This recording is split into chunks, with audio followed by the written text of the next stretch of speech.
किसी भी डॉक्टर से पूछिए या किसी जो भी एक्सपर्ट्स हैं, वो यही कहते हैं कि आज के दिन में हर मनुष्य को जो अपनी प्रतिरोधक क्षमता है उसको बढ़ाना है। और यह भी सामने आया है कि योग इसके अंदर बहुत ही फायदेमंद है। इसी चीज को ध्यान में रखते हुए आज इस कार्यक्रम का आयोजन किया गया है और इस विषय पर प्रकाश डालने के लिए आज हमारे बीच योगा के एक्सपर्ट डॉक्टर शैलेंद्र जी हैं। डॉक्टर शैलेंद्र जी योग के अंदर ही इन्होंने अपनी पीएचडी की और यह एक तरह से इनका पूरा जीवन ही योग की तरफ समर्पित है। देश विदेश में हजारों ऐसे लोग हैं जिनको कि विभिन्न तरह के रोग थे और इनके परामर्श से और योग अपनाने से उन सबके वो रोग दूर हुए। तो मैं समझता हूं कि आज जो हम लोगों के जो एक्सपर्ट हैं वह इस जो हमारा जो आज विषय है उसको बड़े अच्छे से आप लोगों के सामने रखेंगे और आपको यह भी बताएंगे कि किस तरीके से योग हमारे शरीर की जो प्रतिरोधक क्षमता है वो कैसे बढ़ा सकता है, जो कि हमें ना केवल कोविड-19 बल्कि अन्य तरह के वायरस से भी बचाने में मदद करेगा। तो बिना कुछ समय लेते हुए अब मैं आग्रह करूंगा आज के एक्सपर्ट डॉक्टर शैलेंद्र जी से कि वह इस विषय पर प्रकाश डालें। धन्यवाद। हरिओम। मैं doctor Shailendra, PhD from yoga.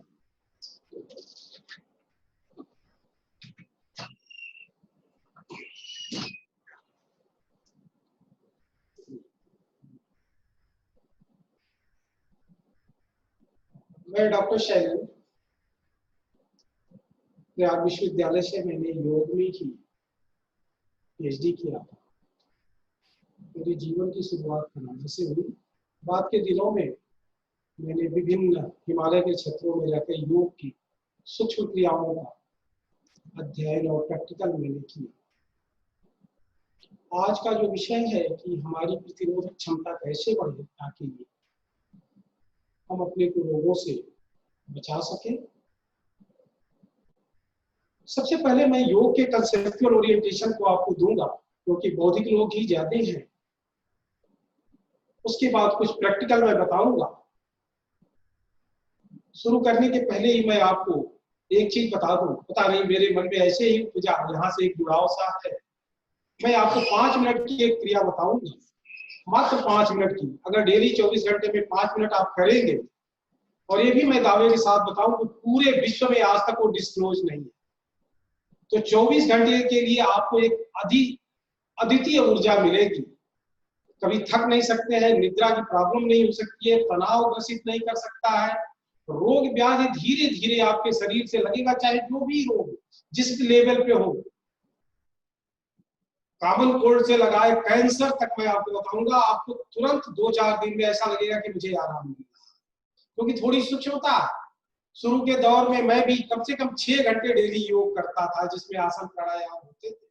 लेकिन आज दावे के साथ मैं बताऊं कि योग की उच्च क्रियाओं में बहुत कम समय लगता है और बहुत एक आनंद की अनुभूति होती है, और धीरे धीरे you get the master of your mind, ऐसा होता जाता है ऑटोमेटिकली। ये तो बहुत सारे लोग जानते हैं कि योग के अभ्यास से हमारी प्रतिरोधक क्षमता बढ़ती है, मतलब WBC या टी सेल का स्ट्रांग होना। मेडिकली आप जब कहेंगे, विगत दिनों में जो 2016 से 2019 तक जो नोबेल अवार्ड्स मिले हैं, आपको जान के ताजुब होगा कि वो सारे भारतीय जीवन पद्धति से संबंधित थे। कहीं बायोलॉजिकल क्लॉक, कहीं इमिटेटिव फास्टिंग जो निर्जला उपवास हम लोग का 81 का होता था, कहीं ऑक्सीजन के इंटेक बढ़ाने से समस्त रोगों के निजात की बात कर रहा है 2016 में बायोलॉजिकल क्लॉक। बहुत ही बढ़िया विषय रहा है। योग से एक तरह से कहीं ना कहीं किसी रूप में वो जुड़ा हुआ विषय है। तो हम शुरू करते हैं। सबसे पहले जी कोई दिखाई नहीं,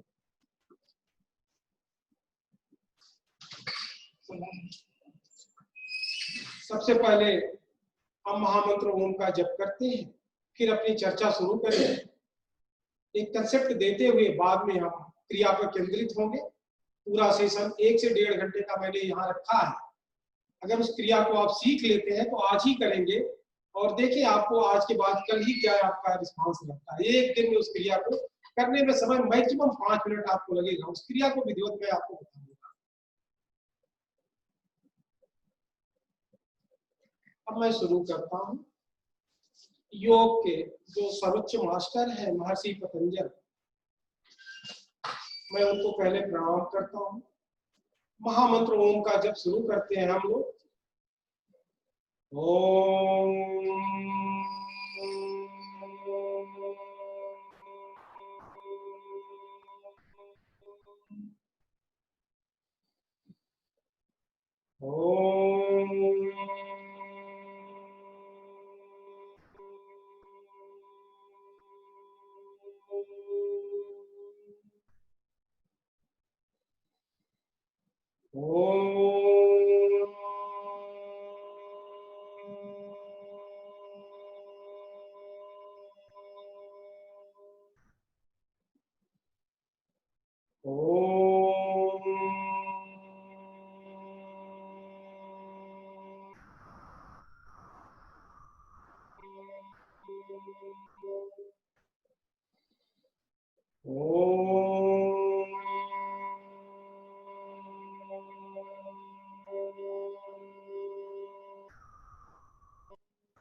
योग।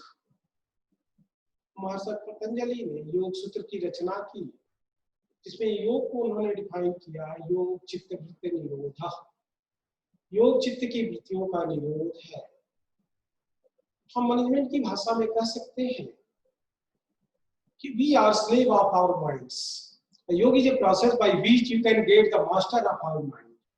If you are master of our mind, there is no any problem in entire this. योग के लिए उन्होंने अष्टांग योग का प्रतिपादन किया। सूत्र रूप से 195 सूत्र 4 पादों में विभक्त है।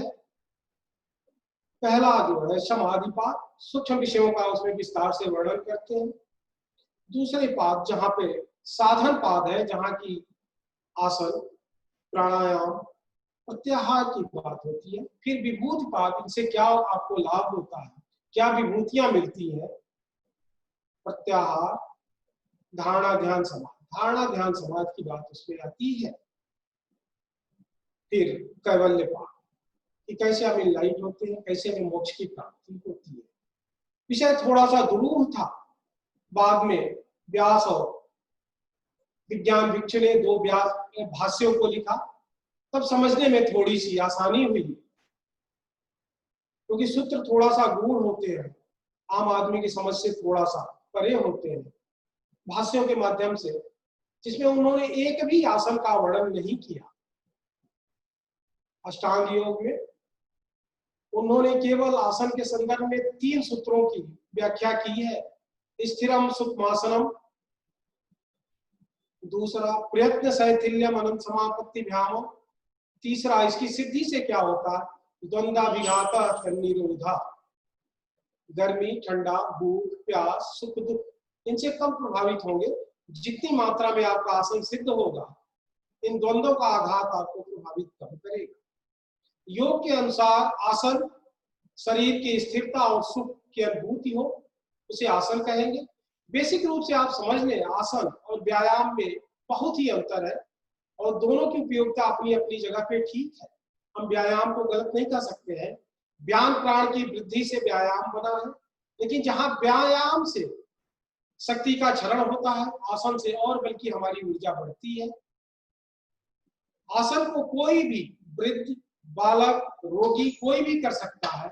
व्यायाम हर व्यक्ति नहीं कर सकता है। देश काल का उसमें ध्यान रखा जाता है। इसलिए आसन सबके लिए है कि शरीर से की चंचलता और जड़ता को कैसे खत्म करे, उसके लिए आसन का अभ्यास किया जाता है।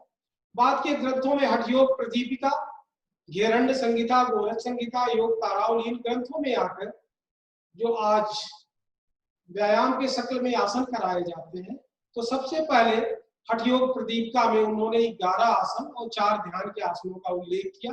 शरीर संवर्धन और मन की शांति दोनों को इन 15 आसनों के माध्यम से किया जाता है, जिसमें मैं जो टेक्निक आज कंसंट्रेट होऊंगा वो प्राण कर्म है या प्राणायाम है। और मैं बाद में आपको मौका दूंगा, कुछ भी उसमें प्रश्न उत्तर करेंगे और ये अद्भुत समय होगा। उस क्रिया को जब आप करेंगे उसके आप 1 घंटे बाद हमें बता सकते हैं कि कैसा अनुभव हुआ। और जीवन में केवल 5 मिनट डेली निकालिएगा, फिर मुझे बताइएगा हफ्ते बाद की कभी थकान होती है, कभी कोई समस्या आती है, कभी तनाव आता है, कभी अनिद्रा आती है, क्योंकि अद्भुत क्रिया होगी। गीता के 4थे अध्याय का 29वां सूत्र होगा, उसका प्रैक्टिकल कहीं भी डिस्क्लोज नहीं है। वो अद्भुत क्रिया है, शरीर के रोगों से निजात देते हुए मन की शांति और आत्म की तरफ आपको ले जाता है। चित्त की वृत्तियों का निरोध अष्टांग योग के माध्यम से। अब हम चर्चा एक एक को खुल के करेंगे आसनों का। यहाँ पे हम थोड़े थोड़े आपको आसन भी बताएंगे संक्षेप में।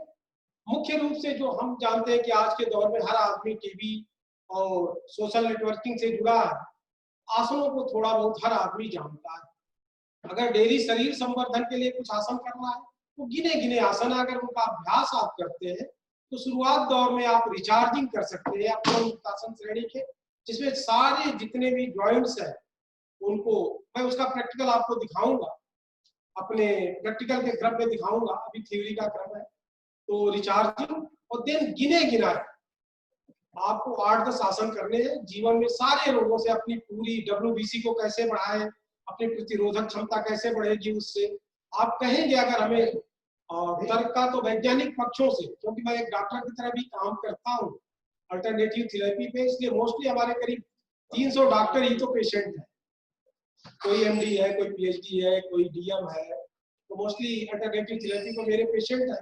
इसलिए उन पक्षों को इन आसनों से कैसे WBC बढ़ता है, इस प्राणायाम से कैसे WBC बढ़ता है, T-सेल कैसे स्ट्रांग होता है, वो कभी भी जब आप चाहे तो उस पर हम चर्चा करेंगे। यहाँ पे संक्षेप में ही हम बताने का प्रयास करेंगे, तो लास्ट में आपको पूरा टाइम देंगे, हम लोग एक दूसरे से डिस्कस करेंगे कि किसी तरह का संशय ना हो कि आप अपनी क्रिया को करें और उसका लाभ पूरी तरह से लें। कैसे शरीर को एकदम स्वस्थ, मन को शांत और फिर आत्म में आपकी स्थिति बने जो योग के उद्देश्य की पूर्ति करे। हम किस तरह से अपने मन के मालिक बने। अनवांटेड थॉट या मन का जो विचलन है हमें दुख देता रहता है, इसको कैसे हम शांत करें। अब इसके लिए जब सच में हम साथ बैठते हैं तब आपको डिस्क्राइब करेंगे कि मन क्या है, बुद्धि क्या है, अहंकार क्या है, क्योंकि हमें इन्हीं पे ऑपरेशन करना है, तो इनको हमें अलग अलग जानना हो, तब इस पे हम ऑपरेशन करेंगे। यहाँ मुख्य विषय हमारे शरीर और इसके स्वास्थ्य की बात है कि कैसे हम निरोगी रहे, कोई रोग न हो। तो हम बड़े संक्षेप में योग के माध्यम से बताएंगे। योग को दूसरे शब्दों में प्राण विद्या भी कहते हैं कि जब हम प्राणायाम का अभ्यास करते हैं तो प्राण हमारा प्रबल होता जाता है, प्राण की वृद्धि होती जाती है। और प्राण जब प्रबल होता है अपने अपने पंचभूतों को लेकर, फिर हमारी प्राण शक्ति बहुत ही मजबूत हो जाती है, तो व्याधि हमारे निकट नहीं आ सकता, क्योंकि हम प्राण से हैं। जिससे हम हैं वो प्राण है। प्राण में हमारे खान पान, आहार विहार, दिनचर्या ठीक न होने से प्राण में अवरोध उत्पन्न होता है। हाँ, एक बेसिक चीज आपसे हम चर्चा करना चाहेंगे। अगर आप प्राण के विद्या के या योग के जिज्ञासु हैं या जानना चाहते हैं तो एक चीज का त्याग आपको करना पड़ेगा, आहार में बहुत ही संशोधन करना होगा। क्योंकि मैंने प्रैक्टिकल, अगर आपने भी देखा, थोड़ा सा आहार सुधरा 3-4 महीने इधर कोरोना पीरियड में, तो लोग रोग व्याधि कम हो गए। मैं चूंकि BHU के पास ही रहता हूँ, मैंने देखा वहाँ मरीज बहुत कम आए और सब बड़े खुशी से रहना सबका रहा, और लोगों की मृत्यु दर भी बहुत कम हो गई यहाँ। तो केवल आहार घरों पे ही लोग खाए, बाहर का न होटल हुआ न रेस्टोरेंट हुआ। तो आहार का बहुत बड़ा रोल है। अगर सच में आप योग को एडॉप्ट करना चाहते हैं तो आहार में संशोधन करना पड़ेगा। बड़ा सहज आहार होगा, इस स्निग्धम मधुरम प्रियम आहार होगा।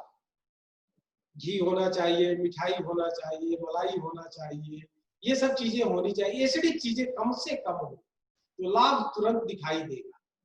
अगर आप एसिड का इंटेक करते हैं, एसिडिक फूड का, तो विज्ञान के तौर पे चिकित्सकीय क्षेत्र में भी आएंगे अगर बॉडी में आपके एसिड है तभी आपको व्याधियां होती हैं। इवन कि कैंसर भी एसिड की अवस्था में है। अगर एसिड एकदम कम कर दिया जाए शरीर में तो कैंसर भी आप में नहीं हो। प्राण के माध्यम से कैसे हम अपने ऑटोफेगी को डेवलप करते हैं, अगर आप ऑटोफेगी जानते हैं, इंट्रैक्शन रहता होगा। अच्छा, ऑटोफेगी जो हमारे समस्त रोगों के कारण है, ऑटोफेगी अगर आपकी बहुत स्ट्रांग है तो कोई रोग आपको ग्रसित नहीं करेगा। हमारी डब्ल्यूसी अगर स्ट्रांग है, डब्ल्यूबीसी, तो आप हमेशा स्वस्थ रहेंगे। ये तो प्रैक्टिकल से अनुभूत हुआ है कि जो भी योगाभ्यासी है उसका डब्ल्यूबीसी बहुत बढ़ा रहता है। सच में योग के अभ्यास से जो हार्मोनाइजेशन होता है, तो अगर आप सूक्ष्म रासायनिक तत्वों पे आएंगे तो बीटा एंडोर्फिन, सेरोटोनिन, जितने भी केमिकल्स हैं जो आपको स्वस्थ प्रदान करते हैं मानसिक रूप से, ऑटोमेटिक उनका सेक्रीशन स्टार्ट हो जाता है। ऐसे कोई मेडिकली प्रक्रिया नहीं है जिससे उनके सेक्रीशन को आप स्टार्ट करेंगे। 2016 के जब आप पढ़ेंगे बायोलॉजिकल क्लॉक में तो उसमें क्लियर कट लिखा है कि समय पे अगर आप सोते हैं तो 9:30 बजे आपका सेरोटोनिन का सेक्रीशन होगा, शरीर में चमक, मैंने सौंदर्य भी आएगा, लचीलापन भी आएगा, हैप्पी हार्मोन है, आपकी प्रसन्नता भी रहेगी। रात को 12 बजे आपका बीटा एंडोर्फिन जो सारे तनावों को खत्म करके और आपको स्वस्थ करता है। अपने आप दिनचर्या, ये केवल आप प्रैक्टिस करेंगे, अपने आप आपकी बॉडी एक दिनचर्या में ढल जाएगी, कहने की जरूरत ही नहीं पड़ेगी। मैक्सिमम हमारे जो पेशेंट आते हैं, प्रैक्टिकल में बताऊं, अरे क्या करूं, 2 बजे तक नींद ही नहीं आती है, तो यार जल्दी सोया करो, कोई काम नहीं है तो सोया करो, तो कहते हैं कि नींद ही नहीं आती है। तो जैसे अभ्यास आप शुरू करेंगे, अपने आप 10 बजे आप नींद में चले, 9 बजे नींद में चले जाए। जैसे आप संकल्प किए, निद्रा की कोई प्रॉब्लम नहीं हो सकती है, आपकी मेमोरी स्ट्रांग होगी, शरीर स्वस्थ होगा।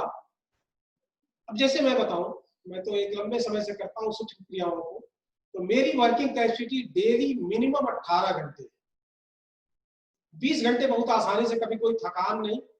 आप कभी भी रात को 12 बजे भी करें तो आपको वही लगेगा कि मैं सो के उठा हूं, और सुबह 3 बजे भी अगर हमें आप फोन करते हैं तो उसी अंदाज में आप बात करते हो मुझे। अभी तक मैंने एलोपैथ की कोई दवा का स्वाद भी नहीं जाना। मैं आपके बहुत करीब हूं, इसलिए मैं आपको बता रहा हूं। आप भी चाहे तो इस अवस्था को प्राप्त कर सकते हैं कि तन मन हमेशा प्रफुल्लित हो। आसन, मुख्य रूप से जो आपको आसन करना होगा, सबसे पहले आज इस सेमिनार में मैं आपको रिचार्जिंग बताऊंगा या पवनमुक्तासन श्रेणी, जिससे शरीर का लचीलापन बढ़ेगा और free floor of the energy होगी बॉडी में। दूसरे पे कुछ आसनों को और बताऊंगा। जो मुख्य हमारा प्रतिपाद्य विषय होगा वो प्राण कर्म या प्राणायाम होगा, और इसमें फैली हुई भ्रांतियों को समझाने का प्रयास करूंगा। आप भी सचेष्ट होकर वैज्ञानिक बुद्धि लेकर उसको समझने का प्रयास करेंगे। रिचार्जिंग में पैर की अंगुलियों से शुरू करके और एक एक जोड़ को हम मूवमेंट देते हैं, क्योंकि जोड़ों पे ही ज्यादा ब्लॉकेज होने की संभावना रहती है। तो जो रुकावट है ऊर्जा का वो खुल जाता है, तो शरीर में एक समान रूप से ऊर्जा का प्रवाह होने लगता है, एक सहायक कर्म के रूप में हो। उसके बाद अगर आप आसन करना चाहेंगे, मैं हल्का सा संकेत दे दूंगा। अर्ध मत्स्येंद्रासन, पद्मासन, सिद्धासन, सुखासन, सिद्ध योनि आसन, गोमुखासन, कुक्कुटासन, उत्थित कुक्कुटासन, मयूरासन, धनुरासन। मुख्य रूप से यही आसन है, शरीर को हमेशा ही आपको स्वस्थ रखने का प्रयास कर सकता है। बहुत ज्यादा आपको व्यायाम की जरूरत नहीं है। मैं अपने अनुभवों को कहूंगा, क्योंकि मैंने बहुत आसन पहले किया है, बहुत आसन मैंने किया, 6 घंटे का समय दिया, लेकिन अपने अनुभव को बताऊंगा, बहुत ज्यादा की जरूरत नहीं है। शारीरिक रूप से स्वस्थ या सौंदर्य को बढ़ाना हो या अपनी इम्यूनिटी को बढ़ाना है तो बहुत कम आसनों का, अगर आसन को आप डेली 20 मिनट देते हैं तो सफिशियंट। प्राणायाम पे अगर 20 मिनट देते हैं तो सफिशियंट, और हमेशा आप स्वस्थ रहेंगे शारीरिक और मानसिक रूप से। अनिद्रा की कभी प्रॉब्लम नहीं हो सकती है, तनाव की प्रॉब्लम नहीं होगी, डिप्रेशन तो कभी आपके पास आएगा ही नहीं, जो आपकी बहुत आज महामारी है। चाहे आपको अच्छा पैकेज मिले या ना मिले, किसी भी स्थिति में अपने को आप हमेशा ऊर्जायुक्त महसूस करेंगे, मेंटल रीचिंग हमेशा बनी रहेगी, ऊर्जा से भरपूर होंगे, प्रसन्नता अंदर हमेशा रहेगी। हम अपने मूल विषय प्राणायाम पे आते हैं। हमारा शरीर प्राण से है। प्राण के बारे में ऋषियों ने बहुत कुछ कहा है। आप तो वचन है कि अगर प्राण को हम नाभिकंद में धारण करते हैं तो समस्त व्याधियां हमसे दूर हो जाती हैं। आज हमारा मूल वाक्य रहेगा कि 10 मिनट का क्रिया समस्त रोगों से निजात। हम प्राण की रक्षा करें क्योंकि शरीर तो यही रह जाती है, प्राण ही जाने वाला है और प्राण को किसी दूसरे के हाथ में न दे। हमारा प्राण, उसकी रक्षा हम करें। शरीर मृत्यु के बाद भी यही रहती है, प्राण जाने वाला है, इसलिए प्राण पे ही हम चर्चा करेंगे। प्राणायाम, प्राण की कैसे वृद्धि करें, प्राण को कैसे शरीर में प्रबल करें प्राणायाम के माध्यम से। अब हम आपको चर्चा करेंगे क्रिया और कर्म के बारे में। सबसे पहले श्वास प्रश्वास, पूरक, रेचक, कुंभक, इनके बारे में हम जानेंगे क्योंकि इन्हीं इकाइयों के माध्यम से हम प्राणायाम करते हैं। सांस प्रश्वास, श्वास प्रश्वास क्रिया है, स्वतः होती है। प्राणायाम कर्म है जिसे आप करते हैं। दोनों में मूलभूत अंतर है। क्रिया और कर्म का भेद है।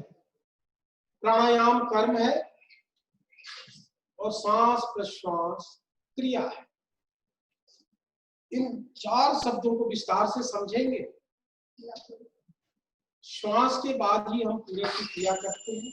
इसमें एक विशेष शब्द शायद आपके जीवन में न आया हो आज तक, जिसे हम वामन बिंदु या ठहराव बिंदु कहते हैं, जो प्रणव का स्थान बिंदु है।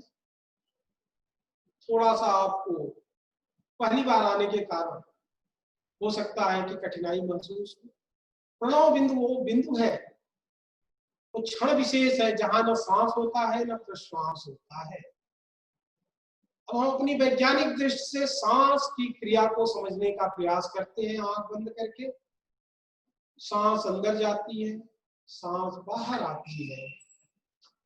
जब सांस अंदर आती है, एक समय के बाद सांस मुड़ के बाहर जाती है।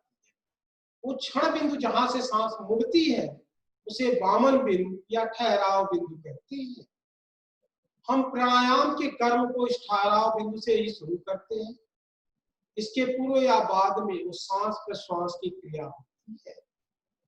जैसे सांस मुख्य क्रिया पे आते हैं, सहज रूप से आंख बंद करके अपने इष्ट का स्मरण करके मन को शांत करके सांस प्रश्वास का निरीक्षण करते हैं।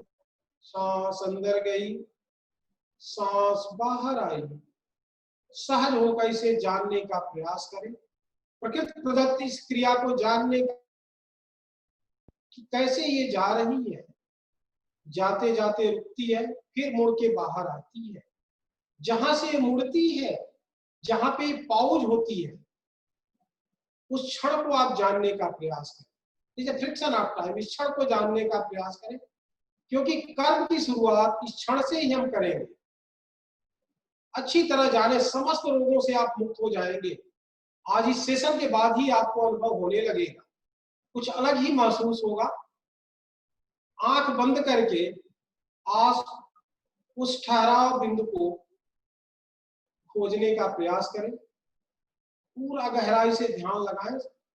सांस को छेड़ेंगे नहीं, अपने से जैसे चल रही है धीमे तेज, केवल उस ठहराव बिंदु को, सांस अंदर आते आते जहां से मुड़ती है उस क्षण को केवल जानना है। वो कोई जगह विशेष नहीं है, वो क्षण विशेष है। एक अभ्यास करें उसे जानने का, उसे वामन बिंदु कहते हैं। ये 2 क्षण होता है, एक अंदर की तरफ, एक बाहर की तरफ।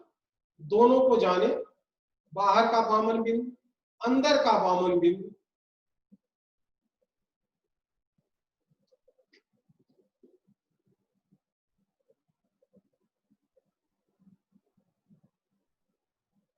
वामन बिंदु को पहचाने, उस क्षण विशेष को जान जा, सांस को नहीं छेड़ना है, न तेज करना है, न धीमे करना है, जैसे चल रही है वैसे चलती रहे।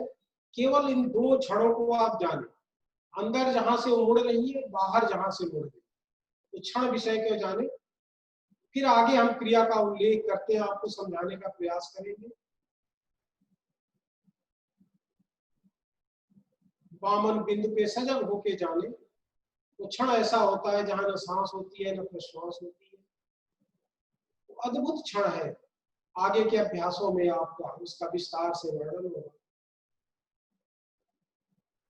हम मुख्य कर्म की शुरुआत करते हैं आंख बंद के। जैसे ही श्वास अंदर गई सहजता पूर्वक, और जैसे ही ठहराव बिंदु से मुड़ने का प्रयास कर रही है, उस क्षण विशेष पे दाहिने हाथ के अंगूठे से दाहिना नासिका बंद करेंगे। अब जो सांस बाहर निकल रही थी उसको धीरे धीरे मोड़ के अंदर भरेंगे।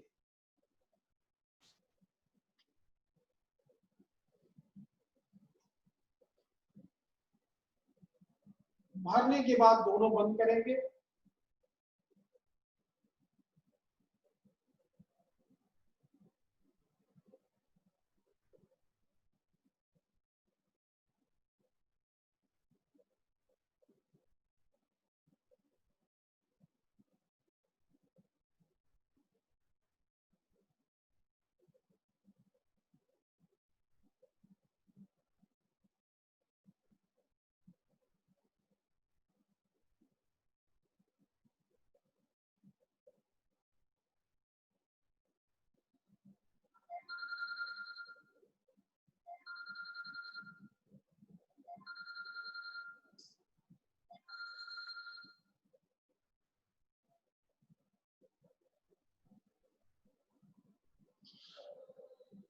सहजता पूर्वक रोकेंगे। जब रोकने में दिक्कत हो तुरंत छोड़ देंगे, सांस तेजी से निकलेगा।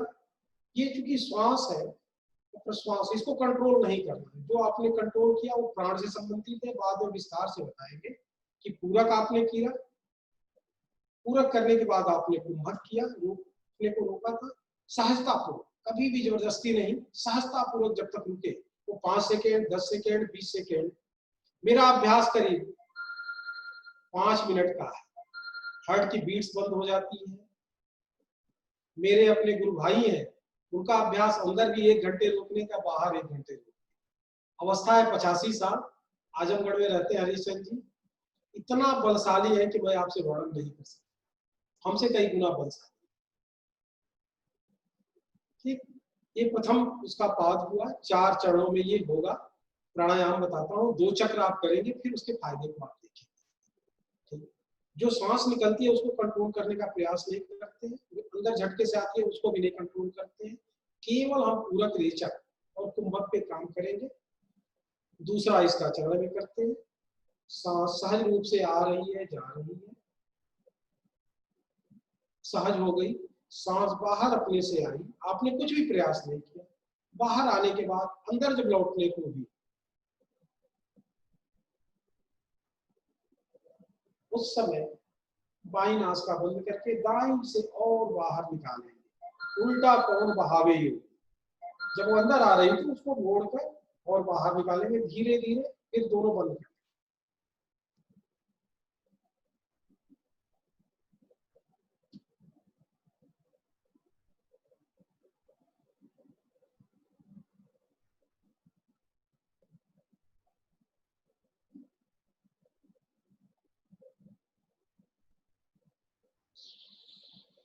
फिर छोड़ देंगे। आराम से सांस तेजी से आएगी, उसको कंट्रोल नहीं करेंगे। सांस प्रश्वास को प्राकृतिक रूप से चलने देंगे, उसे कंट्रोल नहीं करना है।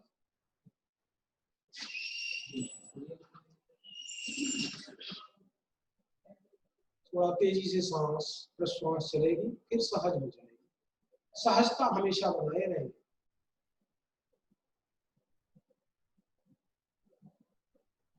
सांस प्रश्वास सहज हो गई। तीसरे चरण में सहज रूप से सांस अंदर गई। वामन बिंदु का ध्यान करें।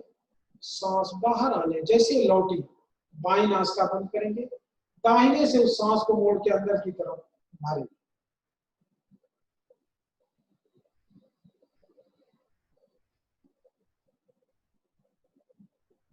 फिर बंद करके रोकेंगे।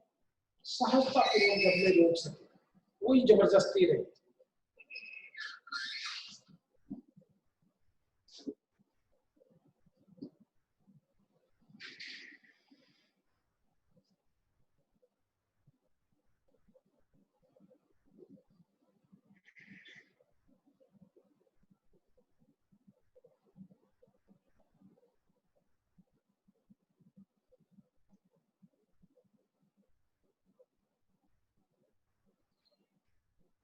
छोड़ देंगे सहजता को, थोड़ा तेज चलेगी, इसे कंट्रोल नहीं करना होता।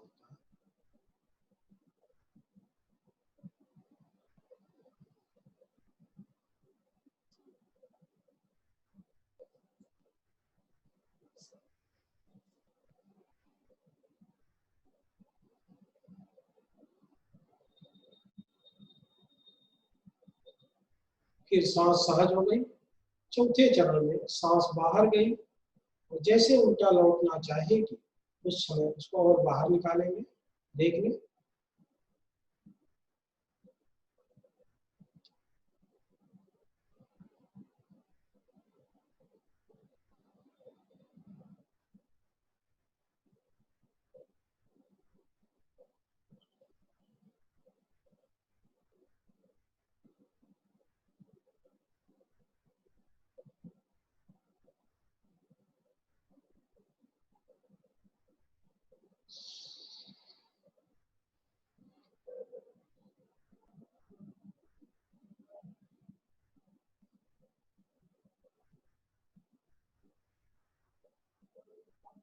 सहज हो जाए।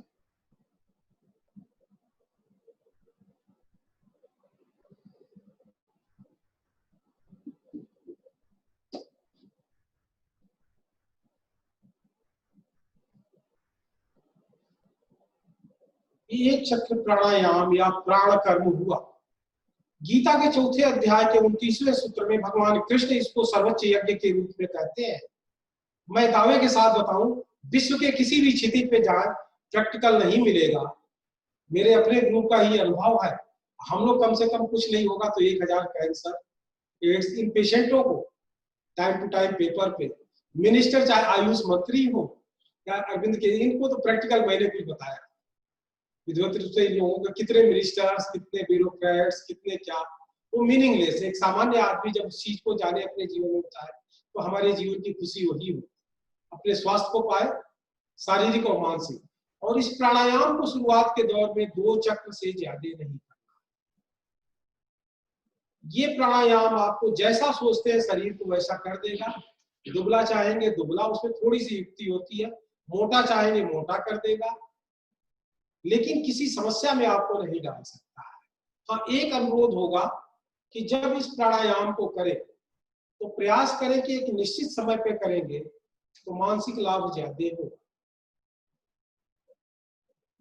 शारीरिक तो आपको प्रथम दिन से ही पता चलने लगे, चाहे कोई भी रोग, लीवर सिरोसिस हो, लीवर कैंसर हो, अगर दूसरे दिन तीसरे दिन आपको फर्क ना आ जाए तो मुझे फोन करिएगा और बताइए।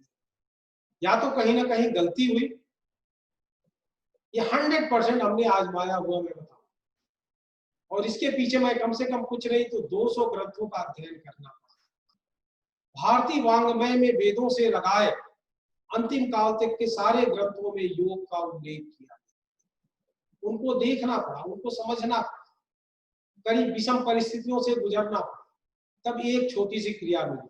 ये प्रथम चरण की क्रिया, इसलिए मैंने इसको डिस्क्लोज किया।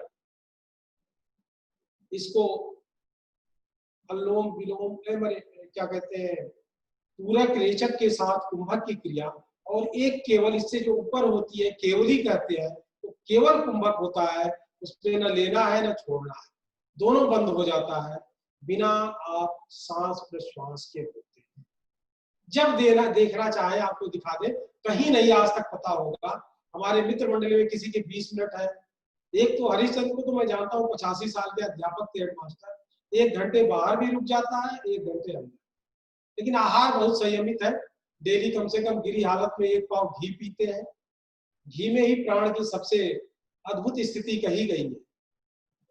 आप प्रैक्टिकल करके इस प्राणायाम को देखेंगे और धीरे धीरे, हाँ इसमें कभी बल का प्रयोग ना करें, सांस को जबरदस्ती बहुत नहीं रोकेंगे, ना बाहर ना अंदर। जो भी आपने पूरक, रेचक या कुंभक किया तो सहजता पूर्वक, थोड़ा सा निजी होगा, आप रिलैक्स कर देंगे। न समझ में आए कभी भी फोन करके हमसे डिस्कस कर सकते हैं, क्योंकि गलतियां होती हैं जब कोई हम नई चीज सीखते हैं। मैं बता दूं कि कोई व्याधि बच जाए 2-4 महीने बाद ही, चाहे बीपी हो, हार्ट की प्रॉब्लम हो, ब्लॉकेज हो, फिर हमें आप बताएं। कोई रोग, कभी थकान लग जाए आपको 18 घंटे काम करने में, आप दिन भर काम किए हो, 11 बजे आप सोने जा रहे हो, कोई आए चले यार काम, आपको लगेगा जैसे सो के उठो। इस तरह की अनुभूतियां आपके तन और मन दोनों में आएगी। अब होता क्या है, शरीर और चित्त की अवस्थाएं अलग अलग होती है। बाहर से मोटे हैं, पहलवान है, लेकिन प्राण की क्या स्थिति है, ये महत्वपूर्ण है। अगर किसी की प्राण की स्थिति बहुत अवरोध से ग्रसित है तो उसमें थोड़ा सा टाइम लगेगा उठने, क्योंकि अवरोध खत्म होता है, प्राण की पूर्ति होती है। क्योंकि प्राण के विज्ञान पे चर्चा करेंगे, जब प्राण के विज्ञान पे हम चर्चा करेंगे तो हर व्यक्ति के अपने शरीर की लंबाई 96 अंगुल होती है। प्राचीनतम पद्धत लंबाई को जो नापने का था, अंगुल ही था। जो बीच वाली अंगुली होती है उसी को माना जाता है। इसकी मोटाई से 96 अंगुल ऐसे नापते जाए तो हर व्यक्ति की लंबाई 96। तो नख से सिख तक प्राण पूरी था, 12 अंगुल प्राण बाहर से अंदर आता जाता है। तो टोटल प्राण की जो लंबाई हम कहेंगे, जो विस्तार है, लंबाई तो नहीं कर सकते, जो विस्तार है 108, 96 और 12। उसमें से क्या होता है कि जो मृत्यु का कारण होता है, उस प्राण के जो लेने और छोड़ने में जो भिन्नता होती है कि आपने कितना लिया और कितना छोड़ा। अगर 2 अंगुल की भिन्नता होती गई तो आपकी उम्र 100 साल होगी, 3 की होगी तो और कम होगी, 4 की होगी तो और कम होगी। अगर वो कम होता गया तो फिर आप में आनंद आएगा, आपकी उम्र कितनी होगी आप सोच भी नहीं सकते। लेकिन कोई भी योग जिसकी बुद्धि सद्बुद्धि होगी, अपनी उम्र को बढ़ाने का प्रयास नहीं करता। लेकिन प्राण विद्या के जानने वाले लोगों ने अपनी उम्र को बहुत बढ़ाया है। संत ज्ञानेश्वर एक महाराष्ट्र के बहुत अद्भुत संत हुए, ज्ञानेश्वरी गीता, बचपन से ही योगी थे। उनके समय में एक योगी चांद हुआ करता था जिसकी उम्र 1200 वर्ष कही जाती, शेर से चलता। तो प्राण विद्या को जानने वाले लोग उम्र को बढ़ा सकते हैं, और उसकी शुरुआत इसी क्रिया से होती है। इसमें और 1-2 स्टेप होते हैं, फिर चाहे आप अपने शरीर मन को जैसे चाहे वैसे आप कर सकते हैं। कोई कंप्लेन नहीं रहेगी, जो कंप्लेन होगी अपने से होगी, दूसरे से नहीं रहेगी। और बहुत समय नहीं लगेगा, मैक्सिमम 10 मिनट। आप 10 मिनट से शुरू करें और मुझे बस केवल 2 से 3 दिन बाद बताना शुरू करें। अगर प्राण की में बहुत अवरोध ना हो, आप बहुत अत्याचार अपने शरीर और मन से न किए हो, तो आप में अद्भुत परिवर्तन दिखाई देगा। तनाव जीरो। आज स्ट्रेस मैनेजमेंट पे इतने प्रोग्राम चलते हैं, मैं भी बहुत प्रोग्राम किया स्ट्रेस मैनेजमेंट, 1 से 1 आसान, 1 से 1 षटकर्म, सब कुछ बताता था, घंटों घंटों का, महीनों महीनों की क्रिया। लेकिन इस अद्भुत क्रिया को देखिए कि करने के साथ ही आपका तनाव कहाँ जाता है, उसका लेवल क्या होता है, आप मेजर करके देख सकते हैं। हाँ, ये जरूर है कि थोड़ी सी इसमें सूक्ष्मता है, प्राण का आयाम पे है, इसलिए हो सकता है कि 1-2 बार आपको थोड़ा सा इंस्ट्रक्शन के साथ सीखना पड़े। हालांकि मैं बताने का प्रयास किया हूं और संभवतः आप समझ भी गए हो। अद्भुत होगा आपके जीवन के लिए, टर्निंग पॉइंट होगी ये क्रिया। और मैं आपको ये दावे के साथ बताया कि विश्व के किसी मंच से प्राण कर्म का उद्घोष नहीं, ये पहला मंच है जहां से इस प्राण कर्म का उद्घोष है। और प्राण पहले दिन से आपको अगर शरीर में हल्कापन हो, और हल्कापन न आ जाए तो, और सबसे पहली क्रिया इंटर करने के लिए योग, क्योंकि प्राण का विस्तार हुआ तो आप बड़े योगी। प्राण ही शरीर में कम है, मस्तिष्क में कम है, बेचैनी है, तनाव है, डिप्रेशन है, प्राण का विस्तार होता गया, ये सारी चीजें अपने आप आपको परित्याग कर देती है। केवल आप में सद्गुण धीरे धीरे जन्म लेते जाए, विल पावर बढ़ता जाए, और धीरे धीरे आप स्वयं के मालिक होते जाए। केवल गुलामी है हमारे दुखों का कारण, वो गुलामी अपने मन की, अपने बनाए हुए प्रीऑक्यूपाइड माइंड की। उससे धीरे धीरे आप बाहर चले जाएंगे, मन स्थिर होता जाएगा तो बुद्धि प्रकाशित होती जाएगी, और धीरे धीरे प्रज्ञा का जागरण हो जाएगा। फिर कोई समस्या ही नहीं बचती है, न तन की न मन की। ये तो बड़ी छोटी सी बात है जो आप एक प्रतिरोधक क्षमता की बात होती है, कोविड की बात हो रही है, वायरस की बात हो रही है, मुझे कहीं भय नहीं। मैं कितने कोविड मरीजों के साथ रहा, कुछ भी कोई भय नहीं। अब चूंकि एक सामाजिक मर्यादा है, एक प्रशासन का है, तो मुंह पे लगा लो, ये करो वो करो, वो करता, कोई भय नहीं।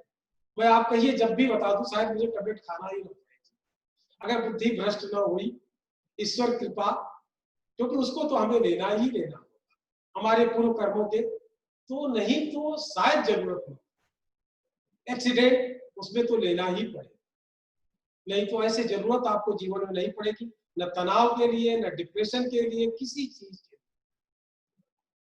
ये मेरा अनुरोध है, केवल आप क्रिया को थोड़ा आहार संयमित करके प्रयास करेंगे कि आहार में लहसुन, प्याज, टमाटर और खटाई ये चीजें ना हो। ये औषधि है, इनमें कोई बुराई नहीं है, औषधि के रूप में ले सकते हैं। हमें बुखार हो, हम पैरासीटामोल लेंगे, दर्द हो ब्रुफेन लेंगे, लेकिन ये आहार नहीं है। न इसमें स्निग्धता है, न मधुरता है, न प्रियता है। बच्चों की स्थिति में हम रहा है, बच्चे जिद करते हैं कि हम मैगी खाएंगे, पास्ता खाएंगे, ये खाएंगे, उसमें कुछ नहीं है, केवल स्वाद के अनुसार। अगर आपको स्वस्थ के लिए जीना है तो थोड़ा आहार को सुधारना ही पड़ेगा, क्योंकि उसका कोई विकल्प नहीं। और कभी कभी निराहार भी रहने का प्रयास करें, क्योंकि विज्ञान ने इस चीज को सिद्ध किया कि निर्जला उपवास अगर आप डेली नहीं, अगर हफ्ते में एक दिन कर लेते हैं तो शायद आपको कोई रोग लौट जाए। इसी पे नोबेल अवार्ड मिला है। अगर आप जानते हैं निर्जला उपवास, निर्जला एकादशी होती थी, 20 की वो बात करते हैं, और 10 घंटे निर्जला अगर रखते हैं साल में 20 दिन, तो आपको कैंसर नहीं हो सकता। अब हम अपने मन को ऐसा कर लिया है कि 2 घंटे हम भी अपने को रोक नहीं पाते, कोई बिस्कुट, कोई चाय, कुछ ना कुछ ही आदत, एक गंदी आदत हमने डाल दिया है। तो धीरे धीरे हम प्रयास अपने से शुरू करें, फिर परिवार में अपने आप शुरू होगा, फिर जहाँ पे हम आसपास होंगे, क्योंकि आपका स्वास्थ्य, आपका मानसिक स्वास्थ्य, इनको देख के लोग प्रभावित होते हैं। तो आहार का संयमन बहुत जरूरी है। देश, काल, समय, इन सब चीजों का बड़ा ही महत्व है, क्योंकि जब हम 9 बजे गहरी नींद में जाते हैं तो 9:30 बजे ही सेरोटोनिन का सेक्रीशन होगा।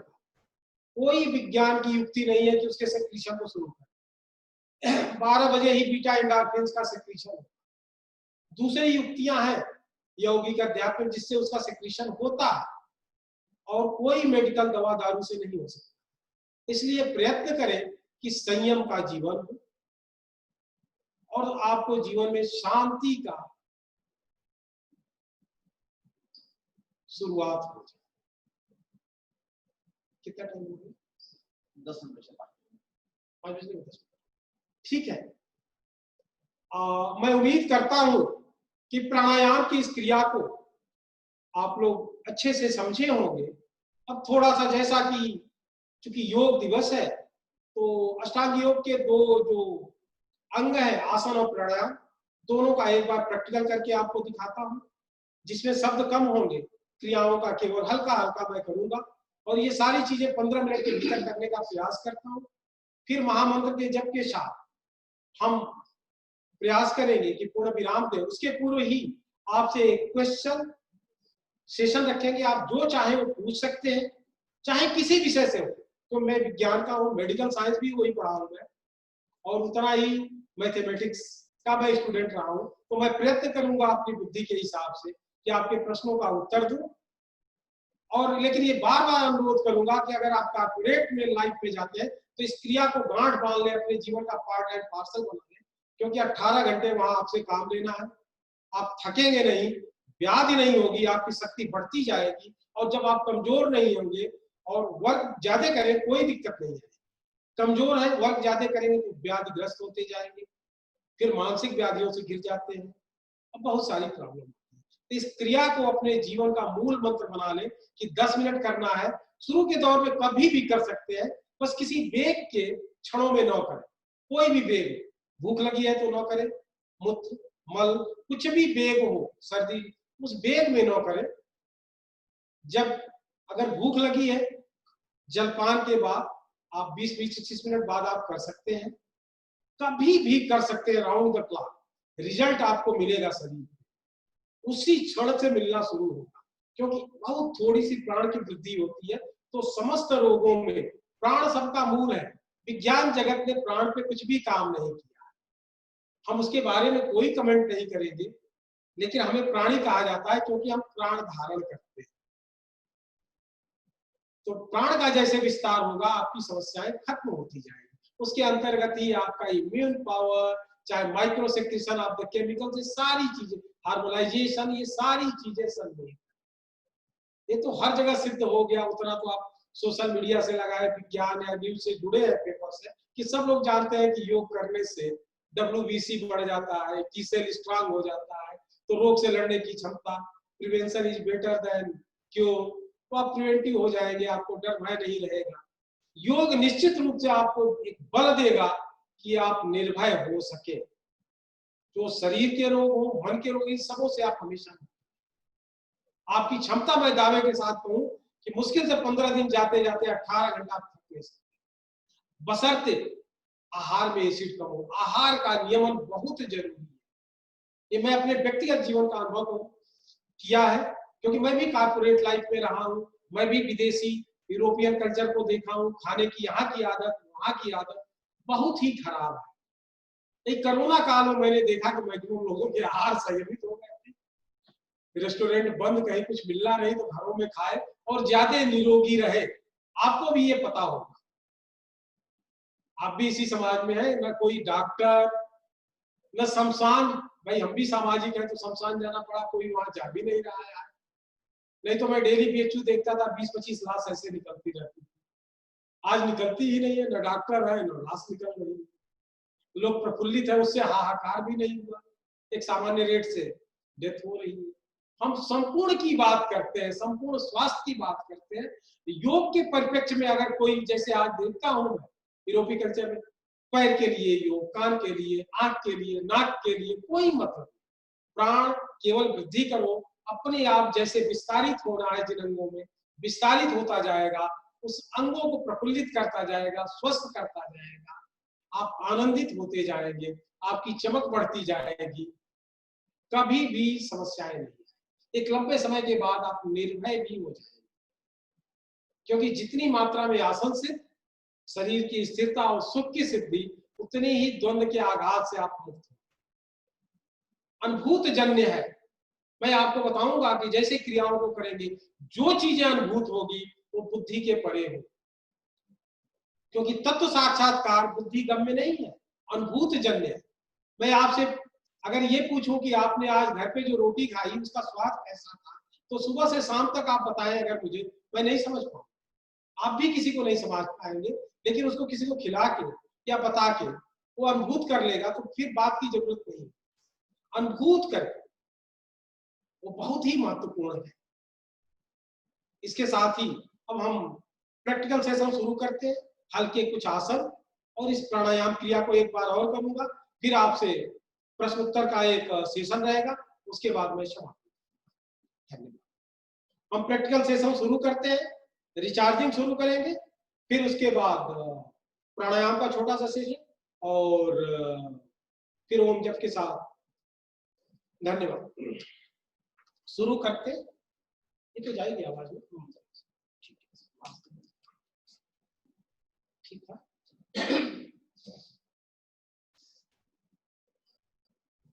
एक मिनट का थोड़ा सा विश्राम लेते हैं, क्योंकि एक से दूसरे सेशन में जाने को थोड़ा विश्राम की जरूरत है।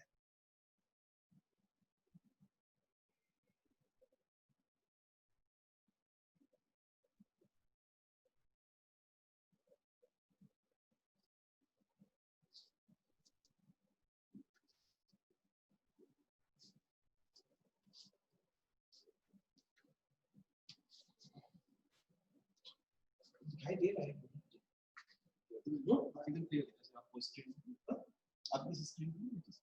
ठीक है, चलिए अब हम शुरू करते हैं। छोटे छोटे एक्सरसाइज का एक ग्रुप है, लेकिन बहुत ही महत्वपूर्ण है। विभिन्न संस्थाओं ने इसकी बहुत ही महत्ता बताई है। बहुत हल्के है, कोई भी व्यक्ति कर सकता है, रोगी, बूढ़ा, बच्चा, जवान, सबके लिए है, बहुत आसान है। छोटे छोटे एक्सरसाइज का है पूरे शरीर के जोड़ों को खोलने के। ताकि ऊर्जा का फ्री फ्लो हो सके। इसे रिचार्जिंग या पवन मुक्तासन श्रेणी करते हैं। अब शुरू करते हैं। अगर सांस के साथ इसे संयुक्त करेंगे और बेहतर होता है, लेकिन शुरुआती अभ्यास ही बिना सांस का ख्याल किए कर सकता है। शुरू करते हैं। सीधा बैठने का प्रयास करेंगे। अब हम टो बेंडिंग्स, अंगुलियों को आगे पीछे करेंगे।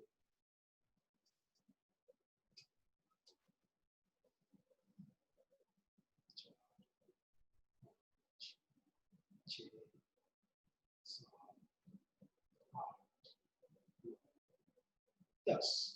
फिर एंकल बेंडिंग, खूब आगे खींचेंगे आराम से। फिर पीछे एंकल को पूरा। 2 3 4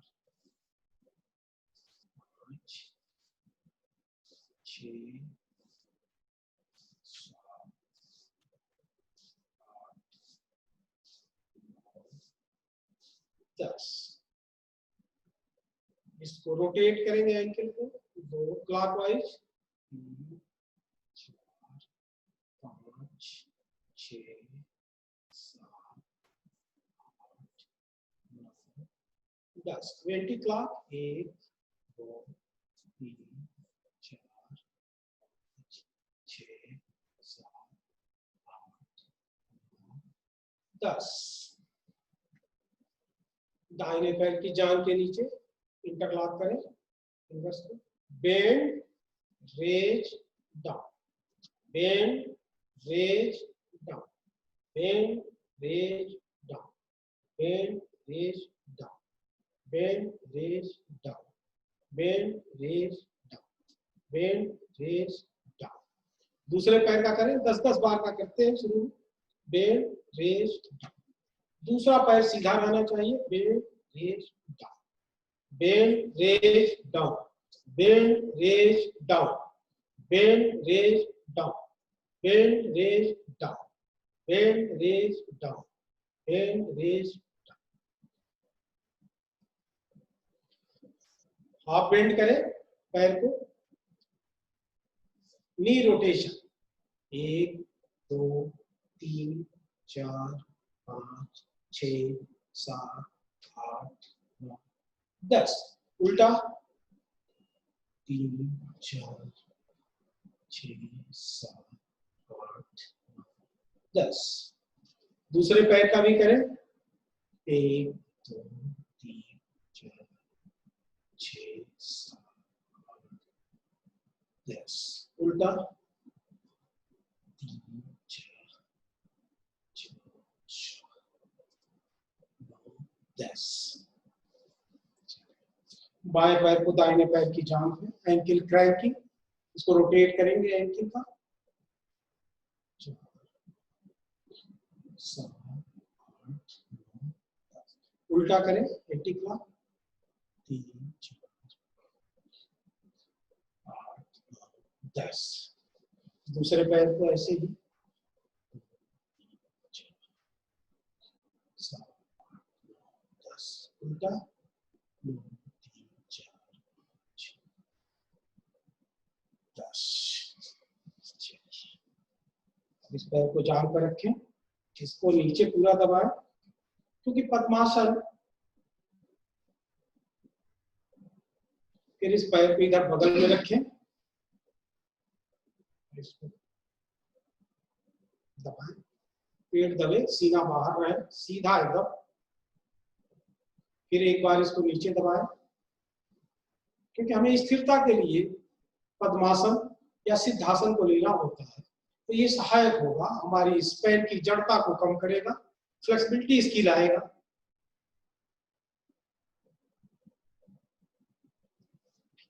फिर इसी तरह इस पैर का करेंगे। ये नीचे दबाव बनाए रहेंगे। फिर इसको यहां रखेंगे, सीना बाहर। फिर इसको एक बार करें नीचे, फिर एक बार ऊपर।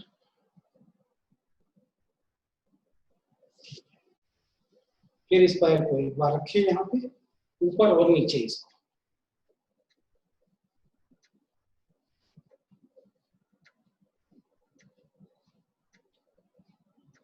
10।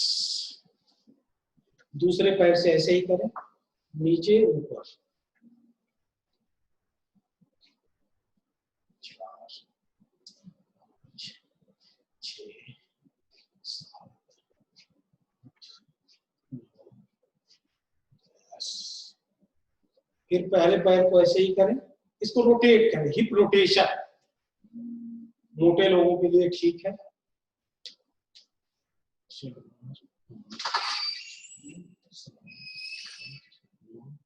10।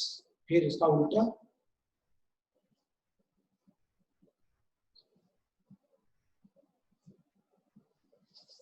दूसरे पैर का,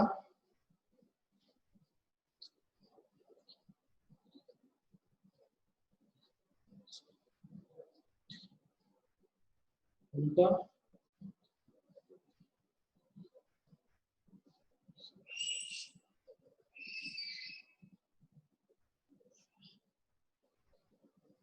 बटरफ्लाई या तितली आसन।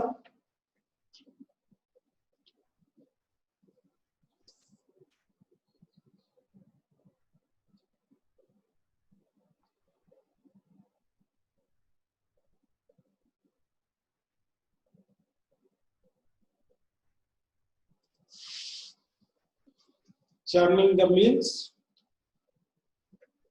चक्की चालन।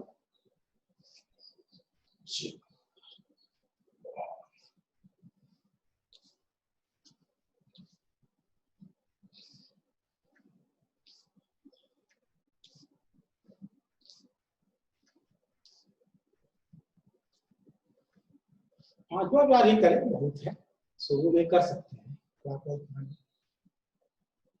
वोटिंग करें,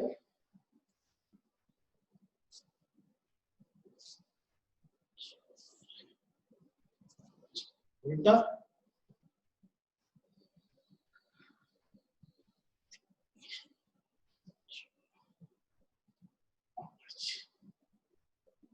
बस पैरों को एकदम रिलैक्स हो,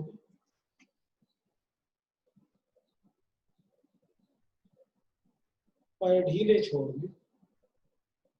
मानसिक रूप से पैरों का अवलोकन करें, पैर की अंगुलियों से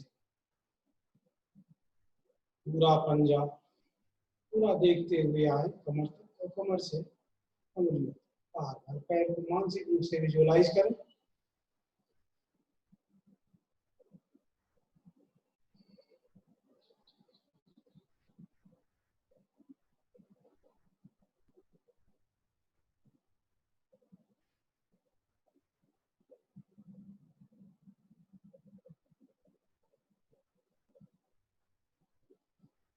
चलिए हाथों का करते हैं।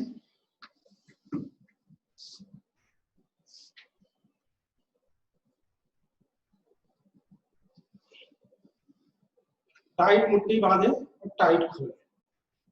की पैड पे काम करने वाले लोग ये एक्सरसाइज सबसे जरूरी है।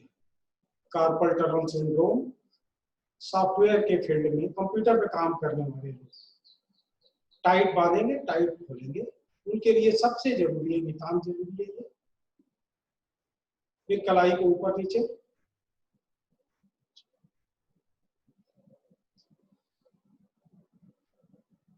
फिर मुट्ठी बंद करके इसे रोटेट करेंगे,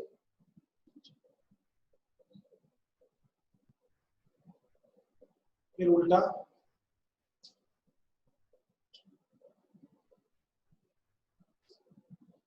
फिर एल्बो,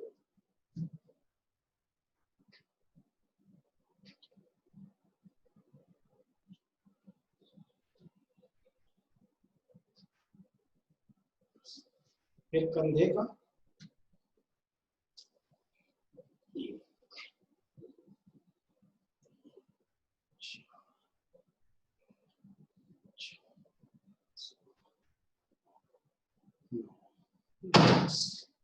ये एक्सरसाइज तनाव को भी कम करता है, साथ में सर्वाइकल वगैरह के लिए काफी बेनिफिशियल है। इसका उल्टा भी करेंगे,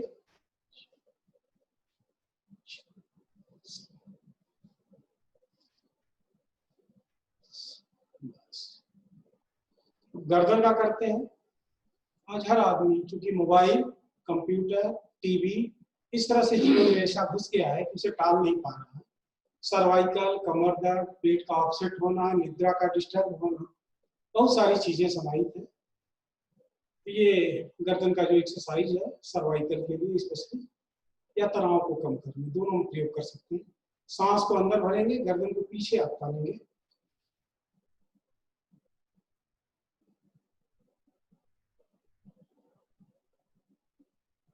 सांस छोड़ते हुए नीचे, सांस भरते हुए ऊपर,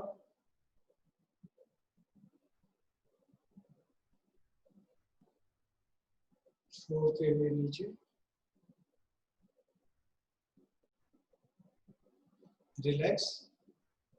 फिर सांस अंदर भरते रोकते हुए दाहिने तरफ ट्विस्ट करें, जितना पीछे देखें। सांस छोड़ते हुए सीधा, फिर सांस भरते हुए बाएं,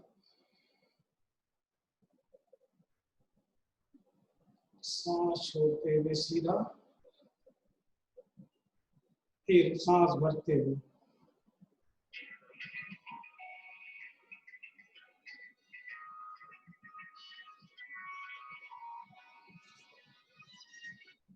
फिर गर्दन को बेंड करेंगे,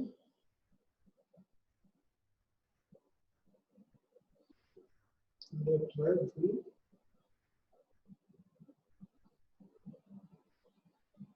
फिर गर्दन को रोटेट कर सकते हैं, लेकिन अगर किसी को चक्कर आ रहा है तो हाफ रोटेट करेंगे, हाफ से बस लौट जाएंगे। नहीं आता है तो पूरा कर सकते हैं, लेकिन अगर चक्कर आने की शिकायत हो तो आधा करेंगे, आधे से लौट। अगली क्रिया षटमुखी। अंगूठे से कान बंद करेंगे, इंडेक्स से आंख का कोना, मिडिल से नासिका, रिमेनिंग 2 से माउथ को क्लोज करेंगे। इनहेल करके सांस को, फिर उसको बाहर फेंकने का प्रयास करेंगे, पूरा मुंह खुल जाएगा और रोकेंगे, उसे रिटेन करेंगे। अब करते हैं।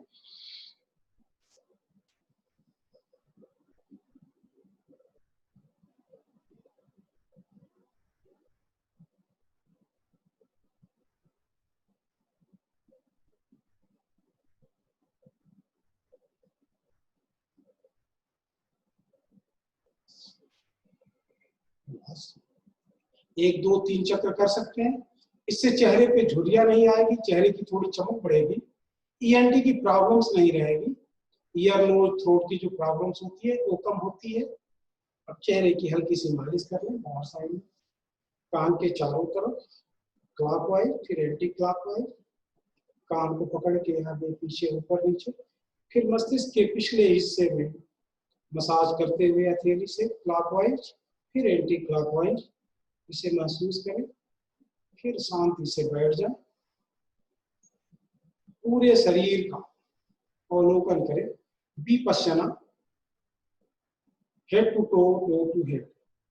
सिर, चेहरा, गला, गर्दन, दोनों हाथ, पीठ, सीना, पेट, दोनों पैर की जांघ, घुटना, कुंडली, टखना, तलवा, पंजा, अंगुलियां। फिर अंगुलियों से देखते हुए सिर तक बार बार विजुअलाइज करें।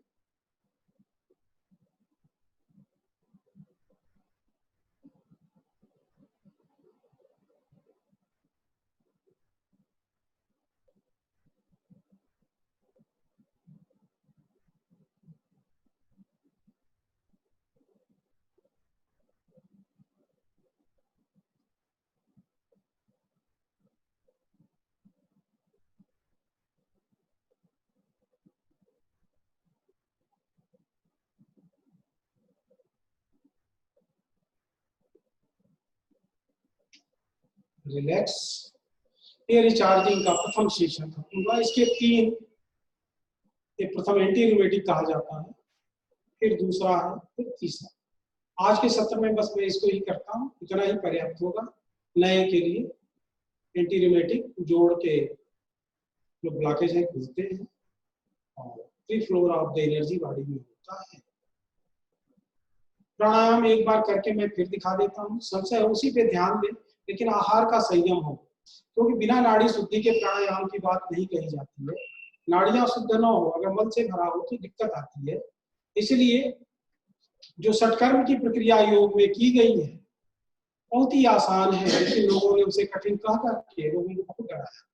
मैं कम से कम कुछ नहीं तो आज तक 20-25 हजार लोगों को सिखाया, वमन, विरेचन, सारी क्रियाओं को जो भी है, जल नेति, सूत्र नेति, वस्त्र धोती, कुंजल, और शायद एक सेशन से 2 सेशन मैं नहीं लेता हूँ। सामान्य योगाचार्य उसके लिए एक लंबा सेशन 1 महीने, 2 महीने, 4 महीने, वस्त्र धोती के लिए कई साल लेते हैं। लेकिन अभी मैंने कम से कम 20 यहाँ के ब्यूरोक्रेसी से ही समझने लोग थे, इनको 1 से 2 सेशन में मैंने वस्त्र धोती सिखाया। कोरोना के भय से बड़ा ग्रसित थे कि ये कंजेशन हो जाता है, तो करीब 25 फीट का कपड़ा होता है 4 अंगुल चौड़ा, उसको पूरा लेना होता है, वो पूरा क्लीन कर देता है, कफ को निकाल देता है। किसी को 1 सेशन लगा, किसी को 2 सेशन लगा, कोई बड़ी चीज नहीं होती है। जितनी शरीर की सफाई, उसके बाद प्राणायाम जितना करेंगे उतना ही अद्भुत रिजल्ट आता है, क्योंकि नाड़ी शोधन के बाद ही प्राणायाम की बात कही गई। रक्त का शोधन हो जाए, कोई भी, हमारी नाड़ियों में 2 तरह की नाड़ियां हैं शरीर में, एक द्रव्यवाही, दूसरा प्राणवाही। जिसमें द्रव्य रक्त के साथ सारे विटामिन और मिनरल्स हैं, ये द्रव्यवाही नाड़ी है, इनका शोधन हो, और प्राणवाही नाड़ी जिसमें प्राण का प्रवाह होता है, जिसे नर्वस सिस्टम आता है। कफ पित्त वात का संतुलन कैसे हो, अगर सेशन होगा तो मैं आपको उस पर चर्चा करूंगा, क्योंकि आयुर्वेद भी मेरा विषय रहा है। किस तरह से हमारे बात, मैक्सिमम जो आज ग्रसित हैं लोग, बात रोगों से ग्रसित हैं, heart attack, brain stroke, neuro problem, migraines, ये सारी चीजें बात रोग है। कहीं भी दर्द होता है तो बात है ज्यादातर। तो बात का केंद्र आंत होता है और मस्तिष्क होता है, 2 केंद्र बताए गए। आंत को अगर आपने वाइब्रेट किया तो शायद शरीर के तल पर विज्ञान के क्षेत्र से आपको कोई रोग ना सकता है, ना हार्ट अटैक हो सकता है, ना कोलेस्ट्रॉल बढ़ेगा, क्योंकि मेटाबॉलिज्म आपके एक्सट्रीम पे रहेगा। जो मैंने बताया उसके सिद्धांतों को जब मैं बताऊंगा वैज्ञानिक पक्षों को लेकर, हेयर ग्रोअर रिफ्लेक्शन, किस तरह से मस्तिष्क से हमारा लंग्स जुड़ा है, किस तरह से प्राण आता है, वो सूक्ष्म विषय है पूरे विज्ञान को लेकर, मेडिकल साइंस के साथ। उसमें समय बहुत ज्यादा लगेगा। उस सेशन के लिए मैं 8-8 घंटे का सेशन लेता हूँ, तो या तो पार्ट में लेता हूँ। अगर आप बुद्धि से समझना चाहें तो उन चीजों को डिस्क्राइब किया जा सकता है, क्योंकि एक महाविज्ञान है। विज्ञान से चूंकि हम समझना चाहते हैं तो ठीक है, उसके सपोर्ट से ही समझने का प्रयास करें, नहीं तो अनुभूत क्या आप करते जाए, आनंद बढ़ता जाए, आनंद बढ़ता जाए, शरीर का स्वास्थ्य, मन का स्वास्थ्य बढ़ता जाए, और आप सुखी होते जाएंगे, शांत होते जाएंगे, आनंद में डूबते जाएंगे। ऐसा है योग का अभ्यास। तो yoga is the panacea of all problem. ये रामबाण औषधि है, इसको टच करने से ही, जहां तक इम्यूनिटी की बात है तो ये तो आप देखेंगे बहुत कम समय में, बहुत छोटी सी चीज है, इसमें बहुत रिसर्च है। हाँ, लेकिन एक अनुरोध बार बार करूंगा, आहार का संयमन बहुत जरूरी है। आयुर्वेद के पक्षों से आज जो घरेलू हमारे किचन के सामान थे जिससे इम्यूनिटी बढ़ाई जाती है, वो चीजें मैं आपको बता दूं। गिलोय द बेस्ट वन, अमृता भी कहते हैं, गिलोय कहते हैं, भोजपुरी के यहाँ पूर्वी उत्तर प्रदेश में उसको गुरुच बोलते हैं। उसका सेवन, उसकी लकड़ी मिल जाए, पाउडर मिल जाए, रस मिल जाए, जिस रूप में, इम्यून बूस्टर है, बहुत बड़ा इम्यून बूस्टर है। उसके बाद तुलसी है आपके घरों में, ना मिले तो आज रेडीमेड भी ले सकते हैं, चले। दालचीनी है, सौंठ है, इनको बना के आप काढ़ा ले सकते हैं, बहुत ही अद्भुत परिणाम है। लेकिन साथ में अगर योग है तो महापरिणाम घटित होगा। और जो क्रिया मैं बताऊं, कुछ दिनों बाद आपको ऐसा लगने लगेगा, आप भूल जाएंगे कि रोग क्या होता है, कैसे उससे ओवरकम हो जाएंगे, आपको पता ही नहीं चलेगा। आपको पूरी स्मृति में जाकर देखना पड़ेगा कि ये रोग। एक आनंद की जीवन, कम से कम जीवन का क्षेत्र आपका आनंददायी हो जाएगा। जीविका तो आपके प्रारब्ध से जुड़ा है, जैसे भी आपको ले जाए वो प्रारब्ध से जुड़ा हुआ विषय है, उसकी चर्चा आप नहीं करेंगे, क्योंकि भगवान कृष्ण गीता के 6ठे अध्याय के 52वें सूत्र में कहते हैं कि आपका जन्म कैसे होगा, सुख और दुख कैसे मिलता है, ये आप अपनी जीविका से देखें। बहुत परिश्रम के बाद एक लेबर रह जाता है। बहुत सारे लोग जिनमें न बुद्धि है न परिश्रम है, और अद्भुत उनके पास धन संपदा है। वो एक अलग विज्ञान है, उस पर कभी चर्चा होगा, कभी होगा तो सूत्रगत शास्त्रों ने उसका भी वर्णन किया है कि कैसे वो आता है। हाँ, लेकिन सम्यक कर्म अगर आपका है तो आनंद है। क्योंकि जब भी हम कोई कर्म करते हैं तो उसकी एक छोटी सी छाप हमारे अपने मन पे आता है, वही हमको विचलित करता है, वो परेशान करता है, और बार बार अगर उसको करते हैं तो उसकी स्मृति बनती है और उस स्मृति से और ज्यादा हम परेशान होते हैं। इसलिए अच्छे कर्मों की तरफ अगर हम हैं तो अच्छे से हम योग में सन्निहित हो सकते हैं और जीवन का एक अच्छा आनंद उठा सकते हैं। अगर हम मेहनत करते हैं तो हमारी जीविका भी उत्तम हो। इसी के साथ हम महामंत्र ओम का जप और एक ध्यान की प्रक्रिया आपको सिखाते हैं छोटी सी। तो अगर अपनी जगह पे अगर आप बैठ जाए किसी भी सुखासन में, देख रहे हैं 15 मिनट 1.5 घंटा काम। तो हम एक छोटा सा ध्यान लास्ट में, ताकि मन शांत हो। मन शांत होगा, तनाव मुक्त होंगे तो रोग व्याधि ऐसे ही आपके पास नहीं आएगी। डॉक्टर हैवर को पढ़िए, all disease due to the conflict emotion. आपके कॉन्फ्लिक्ट्स कम होते जाएंगे, नहीं तो कितनी भी ऊंचाई में आप पे कॉन्फ्लिक्ट बहुत रहेगा। तो ध्यान ही वो माध्यम है जिससे तनाव कम होगा, कॉन्फ्लिक्ट कम होंगे, जीवन में ब्लिस उत्पन्न होगा, सुख दुख में संभाव होने का प्रयत्न सफल होगा, आप आनंद को प्राप्त करेंगे। तो अब शुरू करते हैं। पहले ओम जप, फिर एक हल्का सा ध्यान। ये सेशन तकरीबन हमारी समझ से 10 मिनट जा सकता है या थोड़े उसके आसपास, हम बहुत विस्तृत में नहीं ले जाएंगे। शुरू करते हैं। सुषुम्ना क्रिया योग, एक छोटी सी प्रक्रिया आपको थोड़ा सा ही रोज ऊर्जाहित करने के लिए। पहले इस मुद्रा को बनाएं, कहीं भी रख दें, किसी भी सुखासन में आप बैठ जाएं। बस ये प्रयत्न हमेशा करना चाहिए कि सिर गला जो सीधी रेखा में इसकी आदत सी एक बन जाए, क्योंकि जब डिप्रेसिव होते हैं हम झुक जाते हैं, वैसा ना हो तो बेहतर होगा। आदत की बात है वो, क्योंकि हमारा स्पाइनल कॉर्ड अगर स्ट्रेट है तो इंपल्सन बहुत प्रॉपर होगा, डिप्रेसिव नहीं होगा, हम थोड़ा सा अच्छा लाभ प्राप्त करेंगे। ओम का जप 21 बार करेंगे, फिर लंबी गहरी सांस 14 बार, तो बाद में अपने ध्यान को भूमध्य पे केंद्रित करने का प्रयास करेंगे। उसके उसी क्रम में हम फिर एक छोटा सा ध्यान कराएंगे, चक्रों का संधान, और साथ में ही पूर्ण विराम देंगे उसके बाद। तो स्टार्ट करते हैं 21 बार ओम जप। आंखें बंद रहेंगी, देख रहे ओम जप कैसे करते हैं। वो मौ कहते ही होठ सज जाए ताकि वाइब्रेशन अंदर खूब हो। गहरी सांस भरें। ओम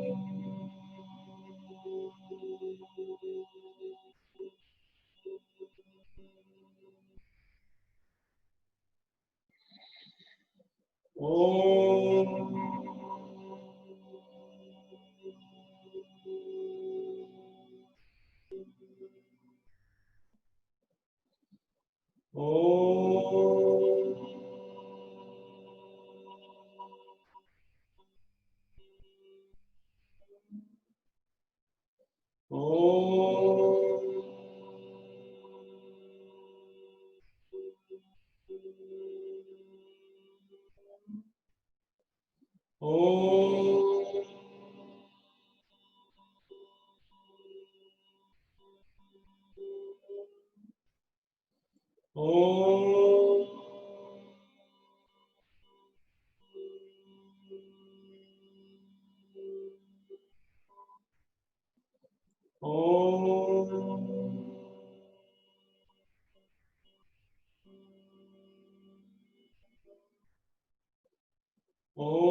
ओम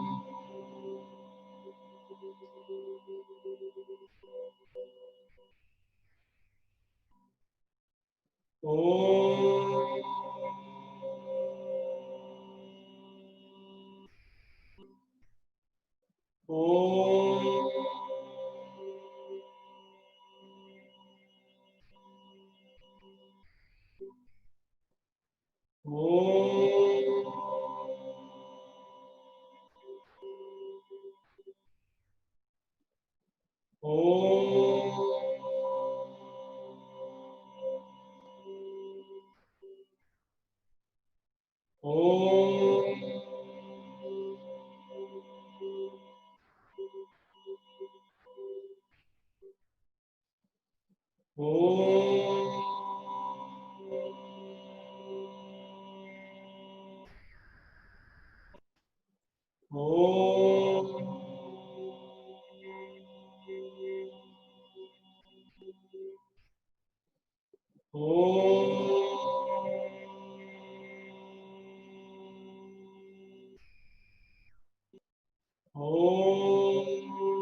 अब लंबी गहरी सांस 14 बार आराम, लॉन्ग एंड डीप ब्रीथ।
अब अपने मन को भूमध्य पे लाएं, दोनों भावों के मध्य बिंदु जहां टीका लगाते हैं उस जगह को केवल जाने।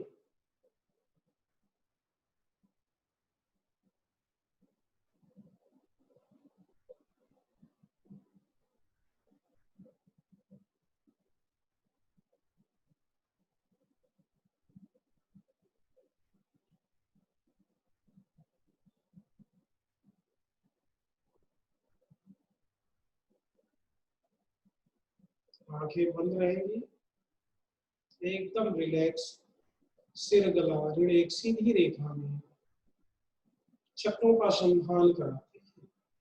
साइकिक फिजियोलॉजी ऑफ योगा, वह दृश्य केंद्र जहां से हम शारीरिक शक्ति को मानसिक शक्ति में, वो मानसिक शक्ति को शारीरिक शक्ति में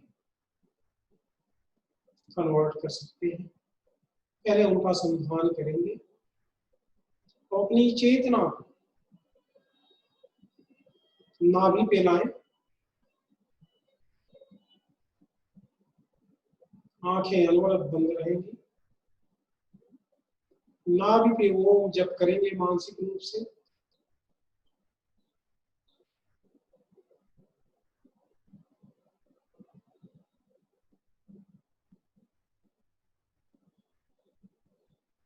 और अपनी चेतना को भूमध्य पे दोनों भावों के मध्य में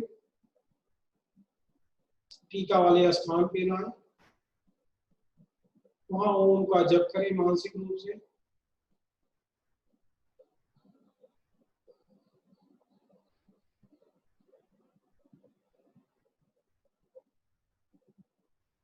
भूमध्य पे एक जलते हुए दीपक की लौ का ध्यान करें, एक कैंडल का लौ, फ्लेम ऑफ द कैंडल।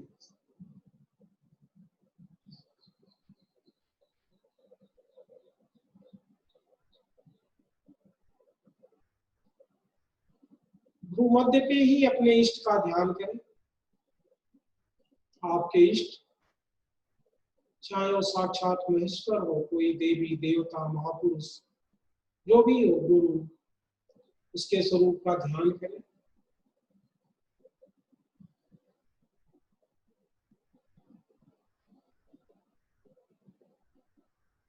अब अपनी चेतना को स्पाइनल कार्ड की तरफ ले चले। मेरुदंड नीचे से ऊपर, उसे विजुअलाइज करें जैसा भी दिखाई दे, ऊपर से नीचे, नीचे से ऊपर, बार बार उसे देखें।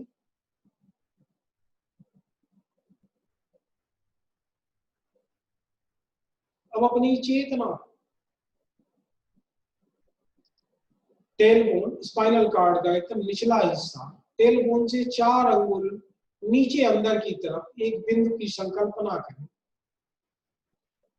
सूर्यमंडल का ये एक बिंदु, पेल्विक प्लेक्स, उस काल्पनिक बिंदु के सहारे स्थिर होकर ओम का मानसिक जप करें। मूल उद्देश्य उस बिंदु पर स्थिर होना है। ओम जप के सहारे वहां स्थित हो। मूलाधार, pelvic plexus is the controlling point of all the pelvic region problems. यहाँ ध्यान करने से पेल्विक रीजन की समस्त व्याधियों से निजात मिलता है।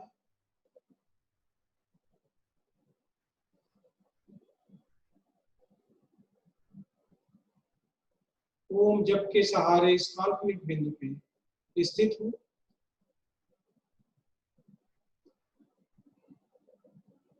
अब अपनी चेतना को टेल बिंदु से केवल 2 अंगुल नीचे अंदर की तरफ एक बिंदु की संकल्पना, वहां स्थित होकर ओम का जप करें। स्वाधिष्ठान चक्र, यहाँ ध्यान करने से उदर के निचले हिस्से के रोगों से निजात मिलता है। स्वाधिष्ठान चक्र,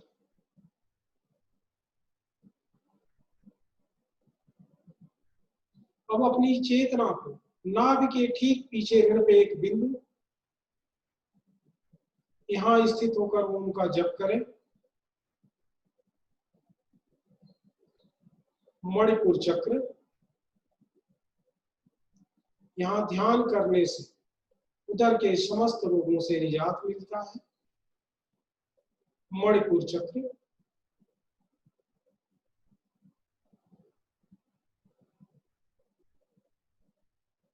अब अपनी चेतना को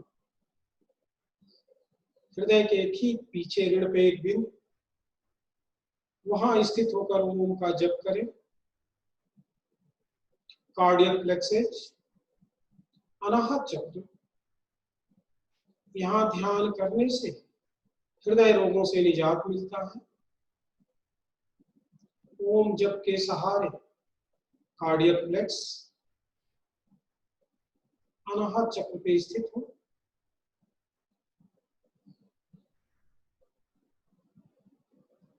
अब अपनी चेतना को कंठ के ठीक पीछे ऋण पे एक बिंदु, वहां स्थित होकर ओम का जप करें।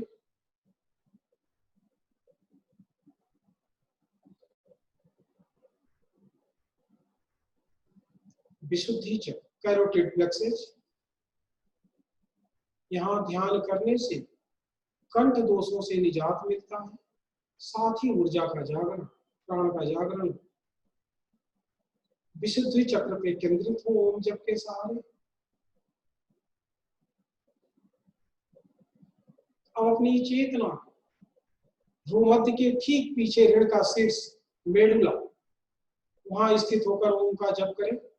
मेडुला प्लेक्सस या आज्ञा चक्र, ओम जप के सहारे स्थित हो। यहां ध्यान करने से अतीन्द्रिय ज्ञान, ईएसपी, वो ज्ञान जो इंद्रियों से नहीं आता है, एक्स्ट्रा सेंसरी परसेप्शन, दिव्य ज्ञान की अनुभूति होने लगती है। मेडुला प्लेक्सस ओम जप के सहारे स्थित हो।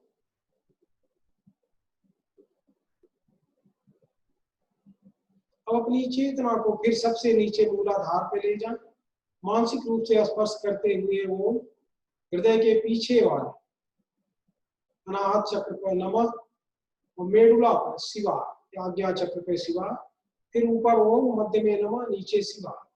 इस तरह से ओम नमः शिवाय का जप करें। ओम नमः शिवाय, ओम नमः शिवाय। इन केंद्रों को मानसिक स्पर्श करते हुए ओम नमः शिवाय का स्पर्श करें।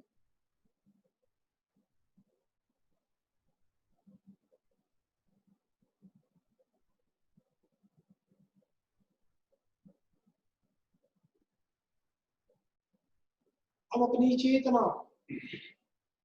काया के शीर्ष, जहां चोटी का स्थान होता है, काया का शीर्ष काशी चोटी वाले स्थान पे केंद्रित करें। ओम जप के सहारे, ओम जप के सहारे काया के शीर्ष काशी पे स्थिर हो, पूरी चेतना लगा दें उस जप में, वहां स्थिर हो जाए। काया का शीर्ष तत्वतः काशी है। जब आपकी चेतना संपूर्ण जगत से हट के इस काशी में आती है तो आप शिव स्वरूप में होते हैं, आत्म स्वरूप होते हैं, शरीर से परे होते हैं, मन बुद्धि अहंकार से परे होते हैं, वो चैतन्य स्वरूप होते हैं। जब चेतना यहां से गिरती है तो अहंकार, मन बुद्धि, शरीर, इंद्रिय और वस्तुओं के रूप में परिणत होते हुए जगत में बन जाते हैं। अब पूरे ब्रह्मांड को यही जानते हैं। हम मंगल को, चंद्रमा को, किसी भी चीज को यहीं पे बोध स्थान भी है, इसलिए इसे बोधा भी कहा जाता है। अगर आप पूरी तरह से यहाँ स्थित हो जाए तो आपके जीवन में आपसे कोई गलती नहीं हो सकती, आप शिव स्वरूप में होंगे। अपने मन बुद्धि अहंकार किसी से विचलित नहीं, हमेशा पूर्ण चैतन्य हो। ओम जप के सहारे स्थित हो जाए, काया के शीर्ष काशी में, तत्वतः काशी में स्थित हो जाए, पूरी चेतना वहां समाहित कर दें।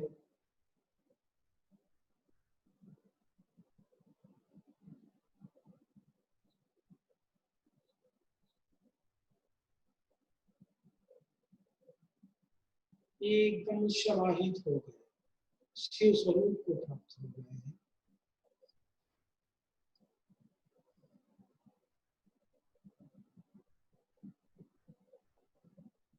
अब अपनी चेतना को नासिकाग्र पे लाएं,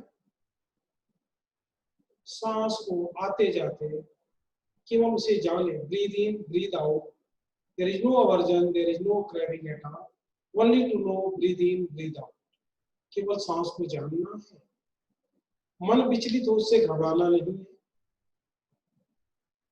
मन भूत भविष्य में जाएगा, इच्छा कल्पना में जाएगा, उससे विचलित न हो। जैसे याद आए कि किसी संकल्प से बैठे हैं, फिर हर सांस को जानने का प्रयास करें। यह आनापान बहुत ही अद्भुत है, मन को शांत करने की क्रिया।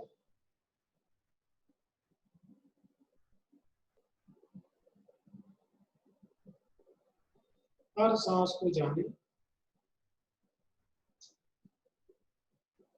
दोनों हथेलियों को आपस में घर्षण करेंगे, चेहरे को सहलाएंगे, धीरे धीरे आंखें खोलेंगे। ओम शांति, ओम शांति, शांति शांति शांति शांति। धीरे धीरे आंखें खोलें, रिलैक्स हो जाए। अब आपका प्रश्न उत्तर शुरू होगा, 2 मिनट का विश्राम, फिर प्रश्न उत्तर शुरू करते हैं। ठीक है ना? कितना हो गया? 5:30।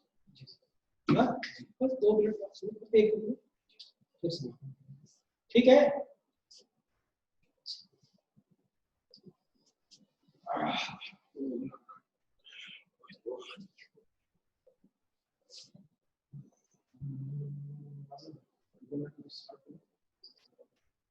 बस 1 मिनट बाद स्टार्ट।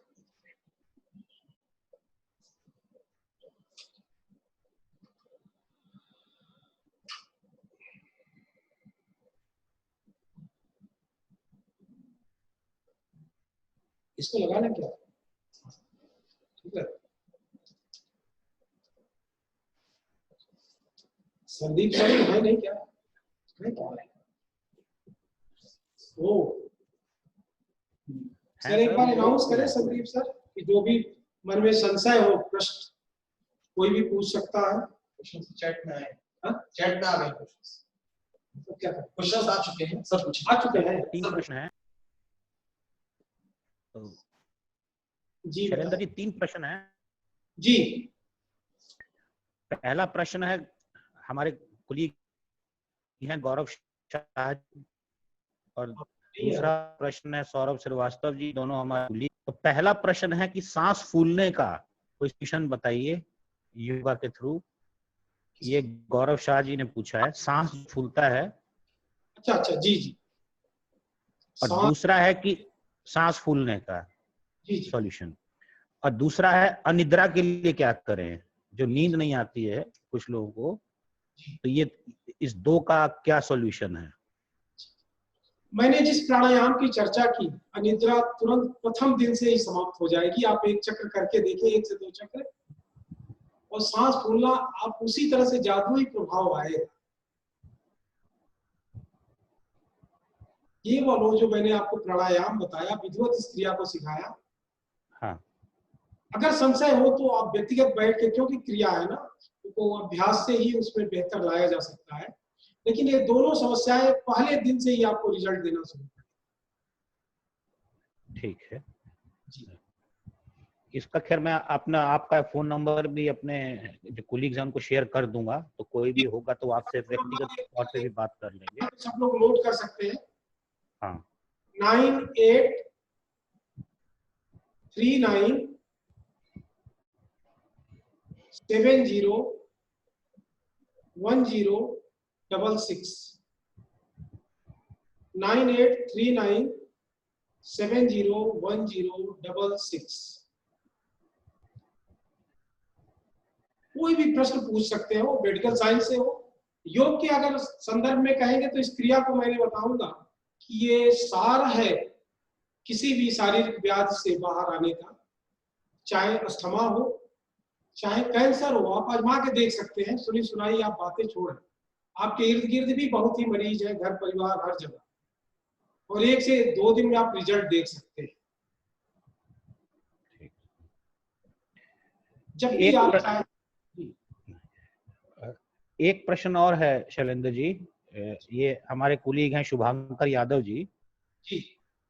इन्होंने पूछा है कि जो आपने भी बताया था सेरोटोनिन सिक्रीशन, ये रात के 9 बजे ही होता है जी, 9:30 के आसपास। जी, 9:30 के आसपास।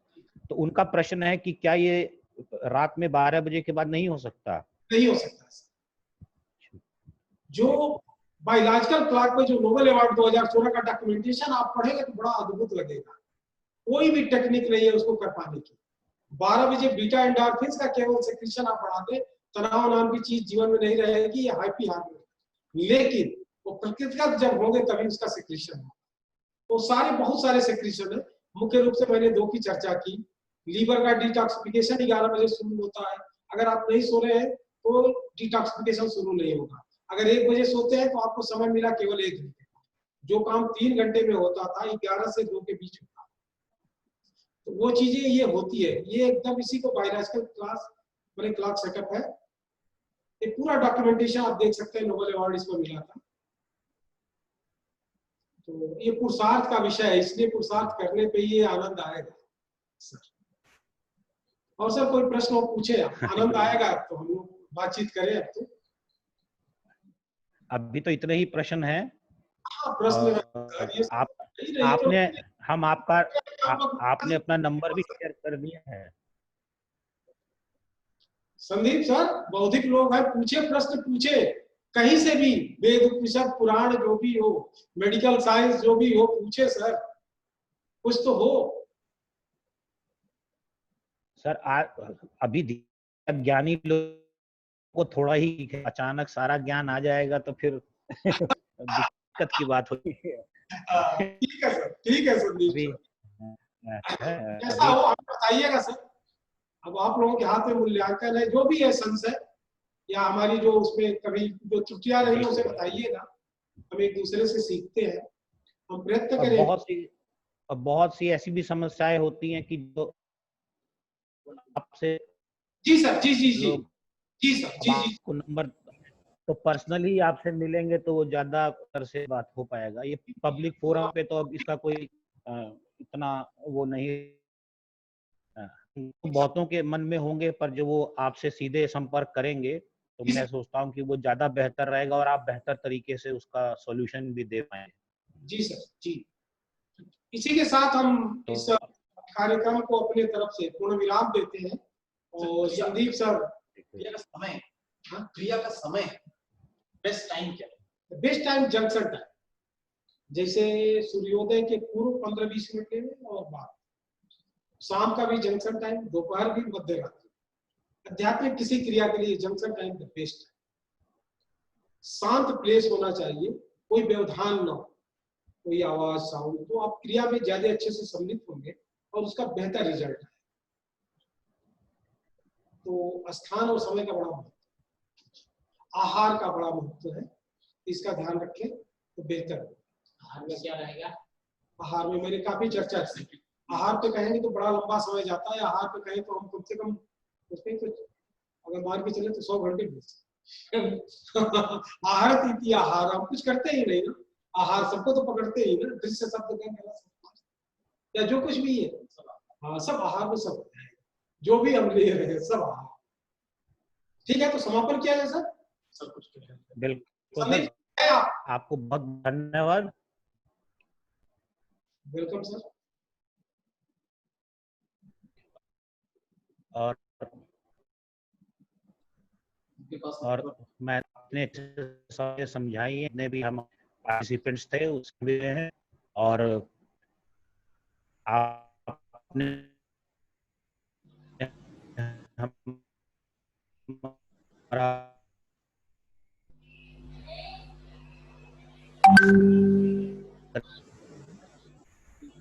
बहुत धन्यवाद, और ऐसा की तरह ही रहे और आपका आशीर्वाद।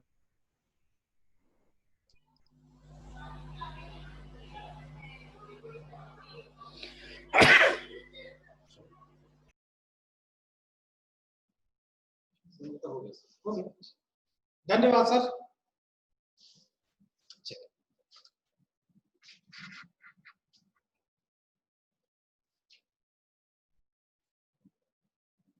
हो गया ना?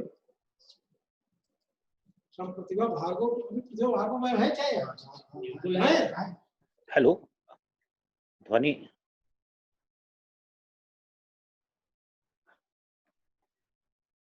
हेलो विजय यादव जी, विजय यादव जी वहां से